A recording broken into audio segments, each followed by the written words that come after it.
Bom dia. Nesse vídeo nós iremos tratar do sistema reprodutor masculino. Então, o sistema reprodutor masculino é composto por escroto, testículos, epidídimos, vias espermáticas, glândulas anexas, uretra e pênis. O escroto é uma bolsa composta por 9 túnicas. Dentro dele estão os testículos e os epidídimos. A temperatura ideal para a produção de espermatozoides, que é chamada espermatogênese, é de cerca de 1 a 3 graus Celsius abaixo da temperatura corporal. Portanto, o escroto se contrai e relaxa de acordo com a temperatura ambiente, aproximando e afastando os testículos da pelve. Então, essas 9 túnicas que compõem o escroto, elas vão ter a capacidade de se contrair e de relaxar, de forma que nesse processo ela consegue afastar ou aproximar os testículos da pelve. Isso vai se dar porque, para a produção ideal de espermatozoides, a temperatura do testículo deve estar de 1 a 3 graus Celsius inferior à temperatura do corpo. Então, como que vai funcionar esse processo de aproximação e de afastamento? Quando a temperatura estiver mais alta, quando estiver calor, o escroto vai estar mais relaxado e, portanto, vai haver um afastamento dos testículos em relação à pelve, para justamente, por conta da temperatura do ambiente mais alta, eles mais afastados da pelve não vão ser muito aquecidos pela temperatura corporal. Enquanto que, quando a temperatura ambiente estiver baixa, o escroto vai estar mais contraído, aproximando mais os testículos da pelve, para dessa maneira os testículos serem um pouco mais aquecidos pela temperatura corporal, já que a temperatura ambiente está mais baixa.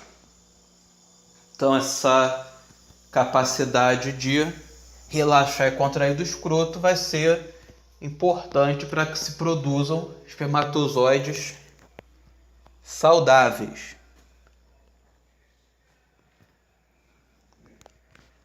Então, nós visualizamos a imagem do escroto seccionado, onde é possível visualizar algumas das túnicas que vão compor essa estrutura. Enquanto que nós vemos também nessa mesma imagem, no número 6, o próprio testículo e a letra E, o epidídimo.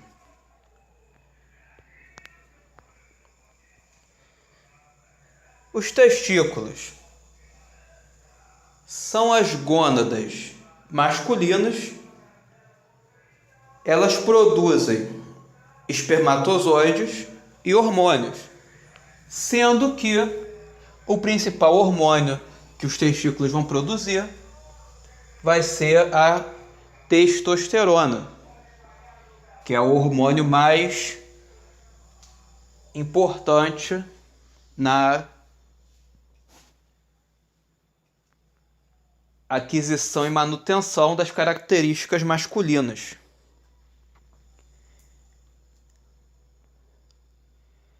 Eles são duas estruturas ovoides alojadas no escroto, onde normalmente o esquerdo está um pouco inferior ao direito. O testículo é dividido em lóbulos. O parênquima pulmonar é composto por túbulos seminíferos contorcidos, túbulos seminíferos retos, rede testicular e dúctulos eferentes do testículo que penetram no epidídimo.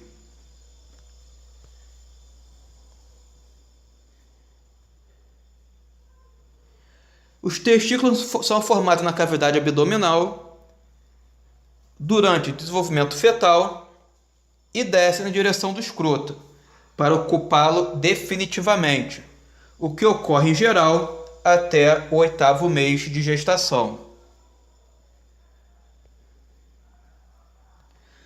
O epidídimo é uma estrutura em forma de arco, dividida em cabeça, corpo e cauda, localizada posteriormente ao testículo. Tem a função de armazenar os espermatozoides produzidos nos testículos até o momento da ejaculação.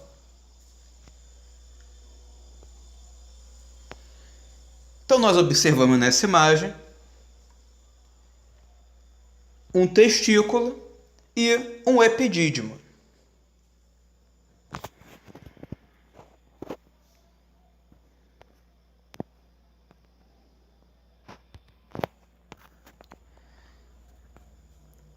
Então esse testículo, ele vai ser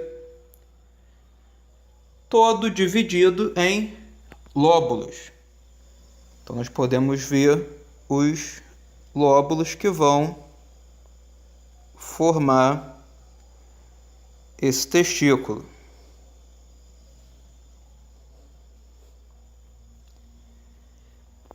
No interior dos lóbulos, nós vamos ver vários pequenos ductos que têm um formato sinuoso, ou seja, eles estão alternando de direção, então, entre aspas, embolados, vamos dizer assim, no interior dos lóbulos. Eles vão ser os túbulos contorcidos, os túbulos seminíferos contorcidos.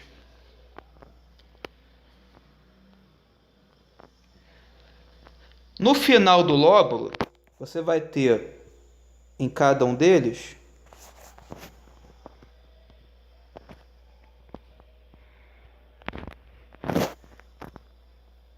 fugir um pouco aqui. Então nós vamos ter no final de cada um dos lóbulos o que são os ductos seminíferos retos. Eles vão se unir e formar a rede testicular.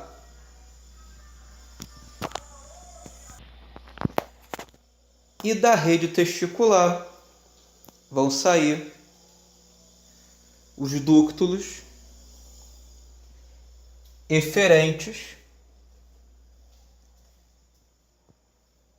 e eles vão penetrar nos epidídimos. No caso aqui, em um epidídimo, né, porque nós temos um testículo só visualizado, mas no outro testículo vai acontecer a mesma coisa também. Vão ter os dúctulos eferentes que vão penetrar no epidídimo. E o que é levado nesse processo? Então, o que vai sendo produzido nos lóbulos dos testículos e vai passar pelos túbulos seminíferos contorcidos, pelos túbulos seminíferos retos, pela rede testicular e pelos ductos eferentes, para chegar no epidídimo, vão ser justamente os espermatozoides. Então eles vão ser produzidos no testículo e vão ficar armazenados no epidídimo. Eles vão ficar no epidídimo até o momento em que ocorreu uma ejaculação. Aí eles vão deixar o epidídimo e vão ser uma das partes que vão compor o esperma. Então, espermatozoide e esperma não são a mesma coisa. Tá? Os espermatozoides são uma das coisas que vão compor o esperma, que é uma substância que contém mais componentes, não só os espermatozoides.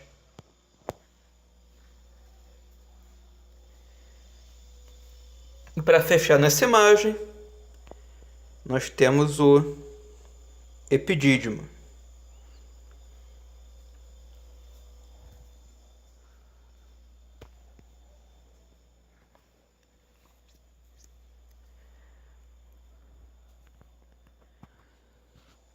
Ductos deferentes é a continuação da cauda do epidídimo e conduz os espermatozoides até o ducto ejaculatório. Então o epidídimo ele vai ter as partes que vão compor, que são a cabeça, o corpo e a cauda. E a cauda do epidídimo, ela continua formando outra estrutura que vai ser chamada de ducto deferente. E o que vai fazer o ducto deferente? Ele vai conduzir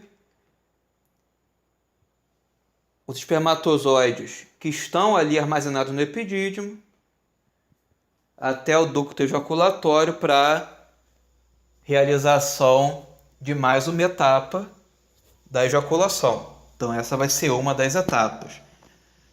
A saída dos espermatozoides do epidídimo através do ducto deferente.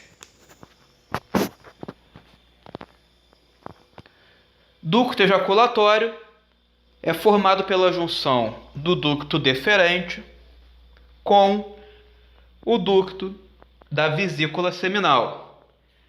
Ele desemboca na porção prostática da uretra.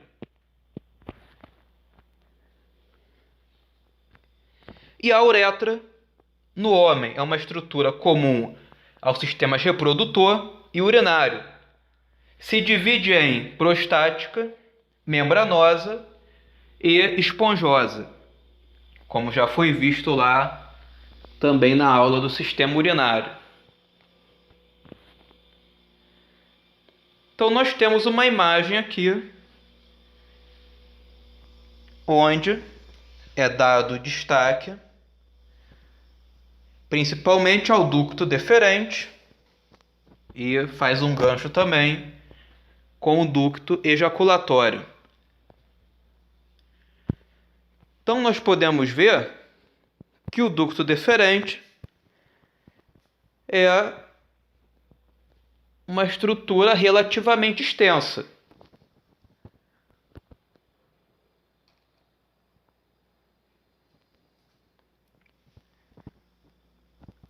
Então ele vai vir a partir da cauda do epidídimo,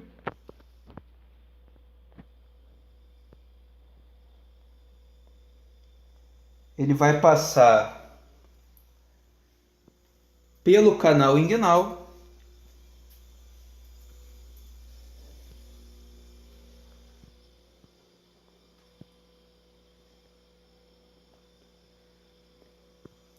vai fazer um contorno posterior ao bexiga urinário para chegar junto a essa outra estrutura aqui, que está destacada também, que é a vesícula seminal. E nós vamos falar dela também com mais propriedade um pouquinho mais à frente, quando nós falarmos das glândulas anexas do sistema reprodutor masculino.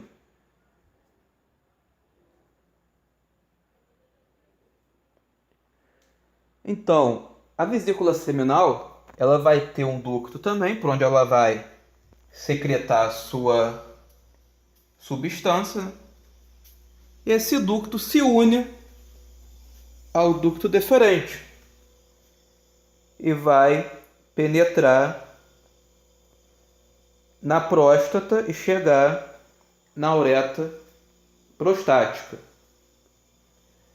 E essa junção do ducto da vesícula seminal com o ducto deferente é chamada de ducto ejaculatório. Ele vai penetrar na próstata para chegar na uretra prostática. Então até aqui, né, a parte da vesícula seminal que foi destacado aqui é o ducto ejaculatório, ele já está dentro da próstata. Sendo que a próstata é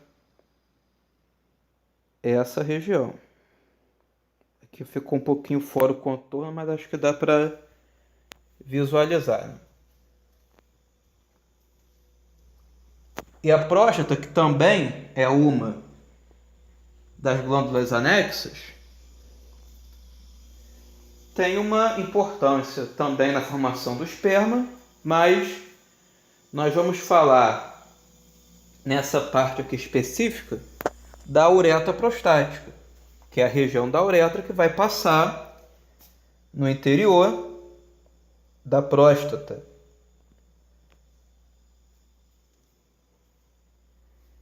Então você pode ver que a próstata fica inferiormente a bexiga urinário e através dela passa a uretra, que vai ser chamada nessa região de uretra prostática.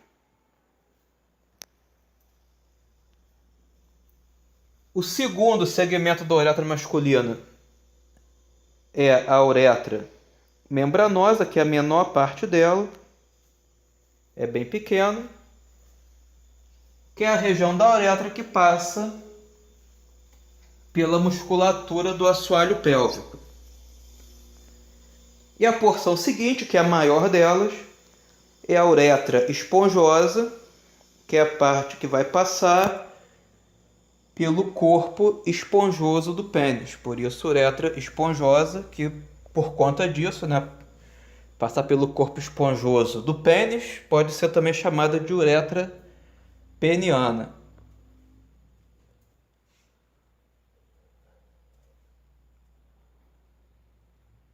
Então, a uretra vai ser dividida em uretra prostática, masculina, né, uretra prostática, uretra membranosa e uretra esponjosa.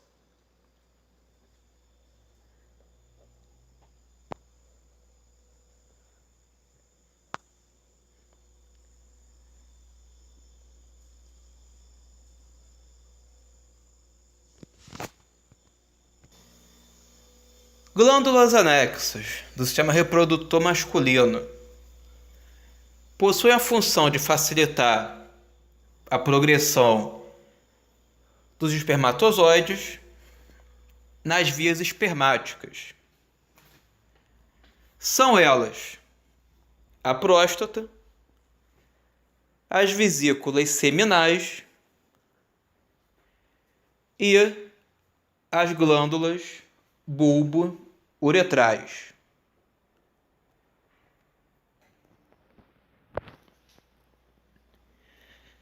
E aqui nós vamos visualizar essas três glândulas.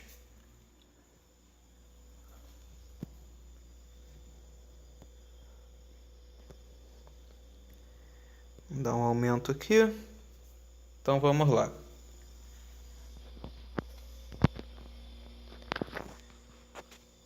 Então nós vamos ter, para localizar, né, a bexiga urinária, aqui posteriormente o reto e o ânus. E aí, para falar especificamente do que nos interessa, as três glândulas em questão, que são a vesícula seminal. Aqui nós estamos vendo uma, porque é um corte sagital. Aqui nós estamos vendo o seu lado direito, mas a vesícula seminal é uma glândula par, tem uma direita e uma esquerda.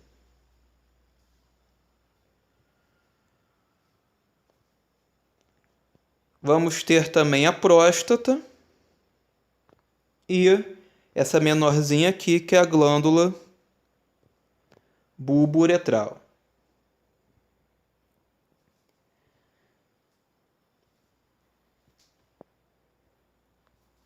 Então, quando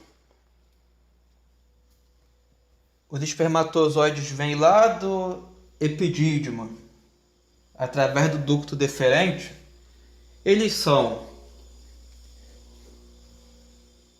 células, né, são gametas, que em estado natural, do jeito que eles saem do epidídimo, são muito frágeis. De forma que, nessa condição, eles não sobreviveriam nem à própria progressão nas veias espermáticas do homem, muito menos dentro do sistema reprodutor feminino, depois que eles são ejaculados. Então, essas glândulas anexas vão dar condições de sobrevivência para esses espermatozoides, tanto na progressão da via espermática, principalmente na uretra masculina, e no próprio sistema reprodutor feminino. Lógico que muitos vão morrer no processo, mas muitos também vão chegar em condições de realizar uma fecundação. Então, primeiramente, quando o ducto deferente se une ao ducto da vesícula seminal, formando o ducto ejaculatório, os espermatozoides recebem as secreções da vesícula seminal, das vesículas seminais, que são duas, né? Que é o líquido seminal.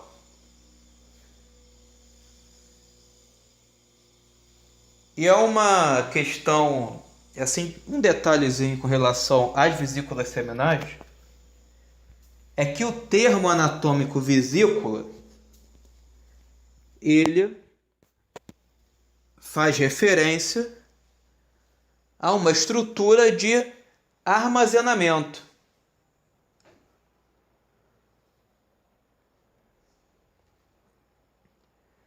Então, quando você fala em vesículas, eles fazem referência a uma estrutura voltada ao armazenamento.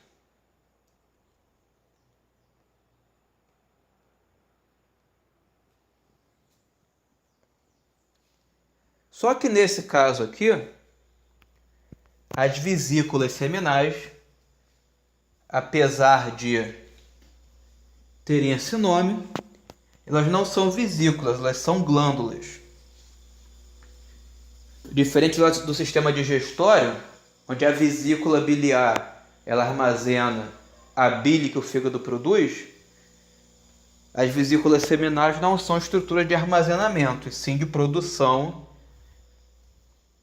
de substâncias, por isso são glândulas, na verdade. Tanto que, dependendo da literatura, você pode ouvir falar em glândulas seminais. Significa a mesma coisa, na prática. Mas por que elas têm esse nome, então? Se elas não são vesículas. Porque nos primeiros estudos anatômicos que se fizeram, as primeiras dissecções que se fizeram dessa região, se pensou a princípio que elas armazenavam substância, não que produziam. Então se deu o nome de vesículas seminais e acabou esse nome ficando até hoje, né? Então a curiosidade é que, apesar de ter o nome de vesículas, elas efetivamente são glândulas. Assim como a próstata, que também é uma glândula. E quando os espermatozoides passam pelo ducto ejaculatório e recebem o líquido seminal, eles vão dali seguir para a uretra prostática. E na uretra prostática eles vão receber outra substância, que é o suco prostático.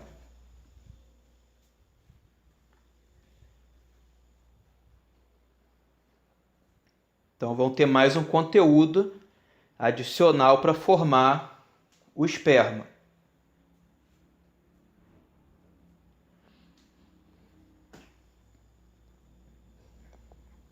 Sobre a próstata, é interessante citar que,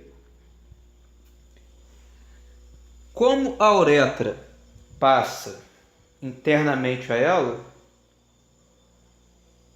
acaba tendo uma condição clínica característica que vai afetar a maior parte, se não a totalidade, dos homens já em uma idade avançada. Então a próstata ela é muito conhecida por conta do câncer de próstata, né, que é muito falado, tem até o mês de novembro que é dedicado, né, ao combate a essa doença, que é o Novembro Azul.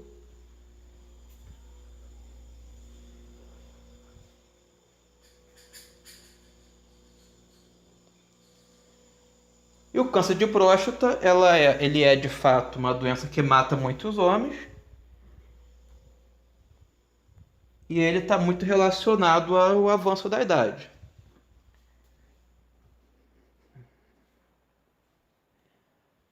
E como que se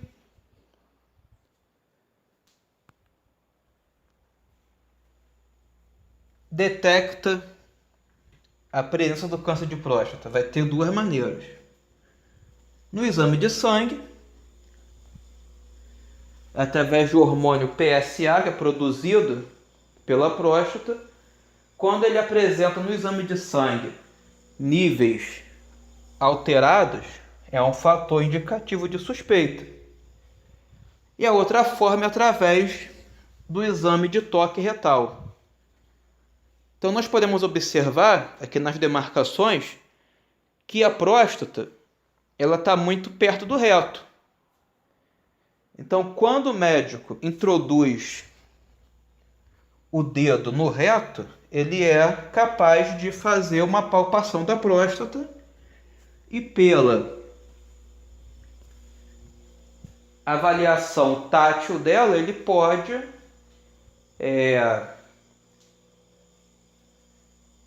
avaliar a presença de características suspeitas de câncer de próstata ou não.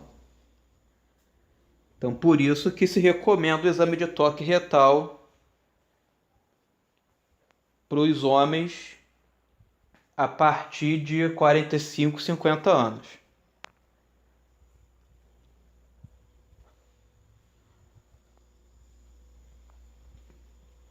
E outra coisa comum na próstata, mesmo que ela não venha a desenvolver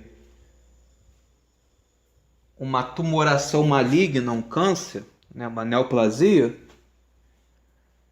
quase que 100% dos homens que viverem bastante para isso, por volta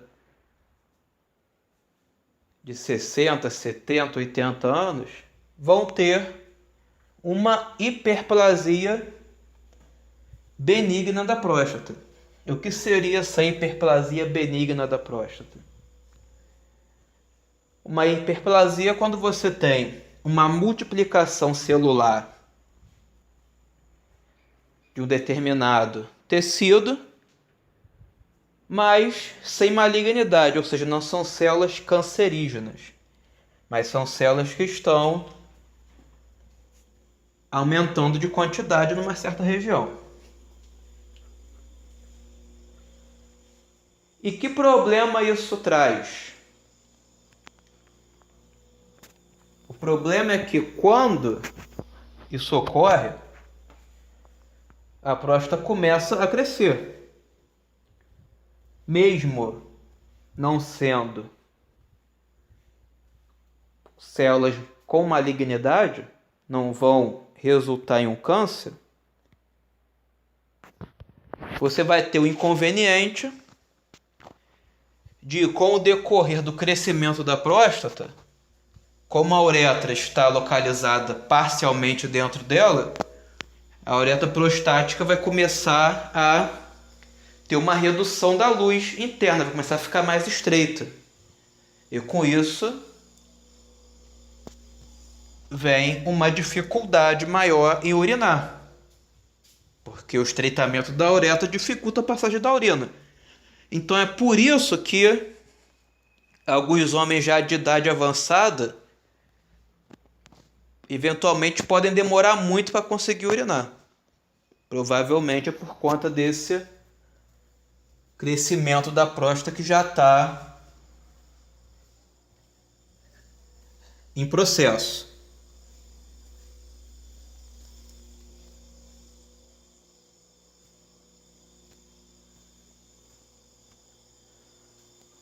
E a terceira glândula anexa, que é a menorzinha que nós circulamos aqui embaixo, né? Que é a glândula bulbo-uretral, ela vai produzir o suco da glândula bulbo-uretral, que é o último componente da substância que nós vamos chamar de esperma ou sêmen. Então, nós temos o esperma ou sêmen, que são a mesma coisa, compostos por 4 substâncias. Os espermatozoides, os gametas, né, células reprodutoras, o líquido seminal, o suco prostático e o suco da glândula bulbo-uretral.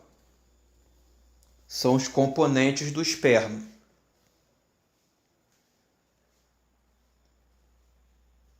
Quando o homem faz vasectomia,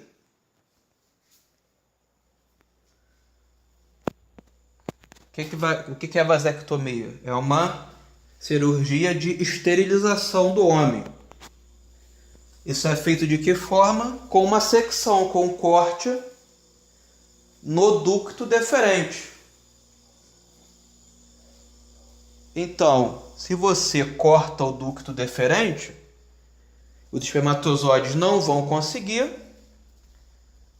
chegar no ducto ejaculatório, por consequência também não na uretra, e esse homem não vai ter mais como gerar filhos. Então, uma dúvida comum que as pessoas têm é se o homem vasectomizado ejacula. Sim, ele vai ejacular.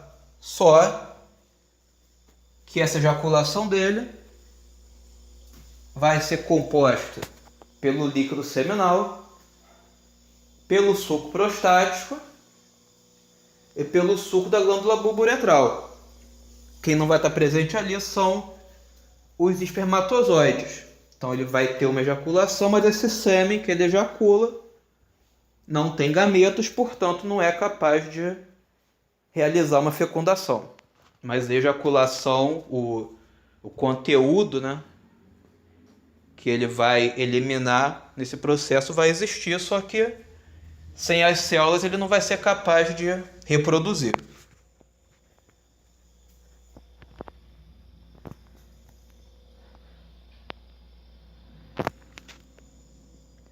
O pênis é o órgão copulador masculino,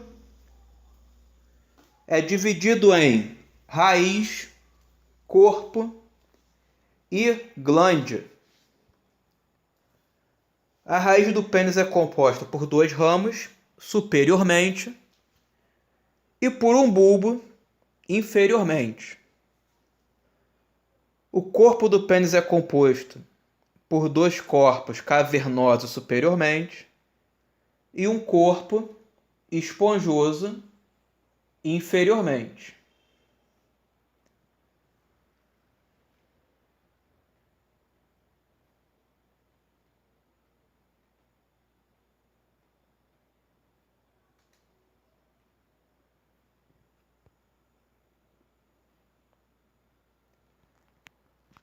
Os corpos cavernosos possuem lacunas internas que se enchem de sangue, causando a ereção.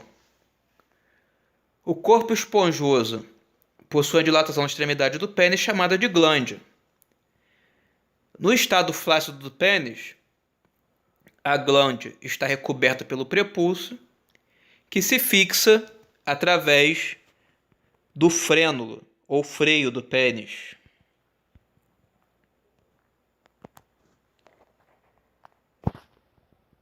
Então nós vemos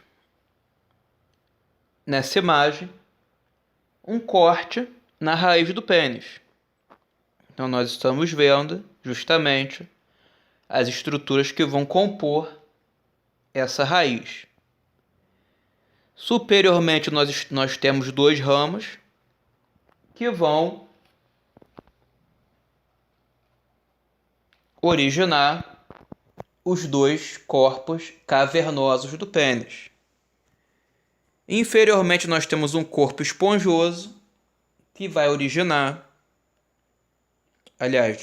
Inferiormente nós temos um bulbo que vai originar o corpo esponjoso do pênis.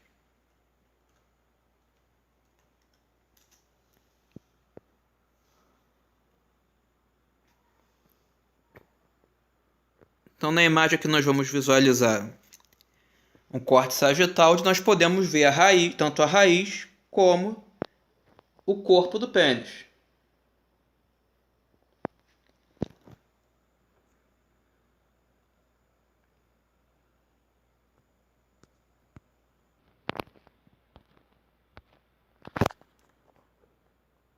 Então nós vamos visualizar a raiz do pênis e o corpo do pênis. Então na raiz nós vamos ver um ramo que vai dar origem a um corpo cavernoso, sendo que vão haver 2 ramos e 2 corpos cavernosos, mas como o corte é sagital, nós estamos vendo de um lado. Por isso aqui nós vamos ver um. E nós vamos ter um bulbo na raiz que vai dar origem no corpo a um corpo esponjoso. E esse corpo esponjoso vai dar passagem para a uretra esponjosa e vai ter uma dilatação na extremidade do pênis, que é chamada de glande.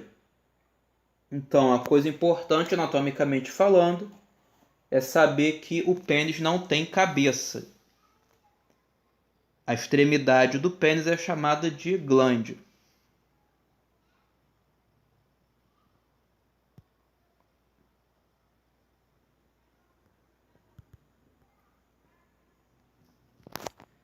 E aqui nós observamos 2 imagens do pênis flácido, onde, na imagem da esquerda, a glande do pênis está coberta por uma dobra cutânea chamada de prepúcio.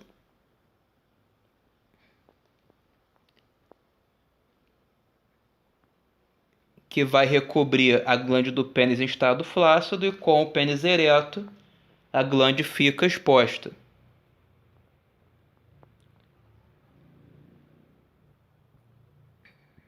Mas alguns homens nascem com uma condição onde há um excesso de tecido no prepúcio, ele acaba se projetando excessivamente, recobrindo a glande do pênis em condição muito firme, impossibilita que a glande seja exposta para higienização.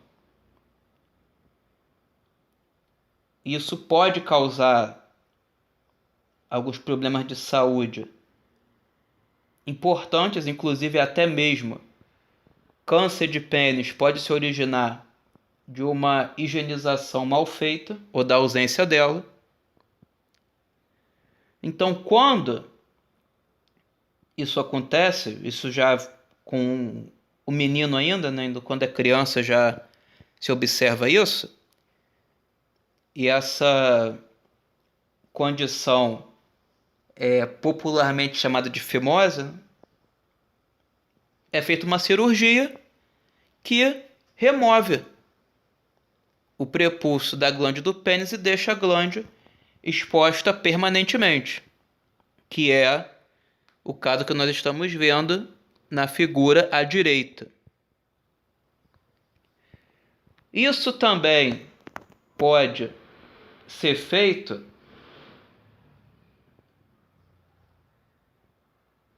não por opção clínica, mas também às vezes por tradições religiosas, como no judaísmo, por exemplo, é feita a chamada circuncisão, onde se remove esse tecido cutâneo da glande do pênis ainda do bebê, é removido, e também os homens islâmicos passam por esse processo também.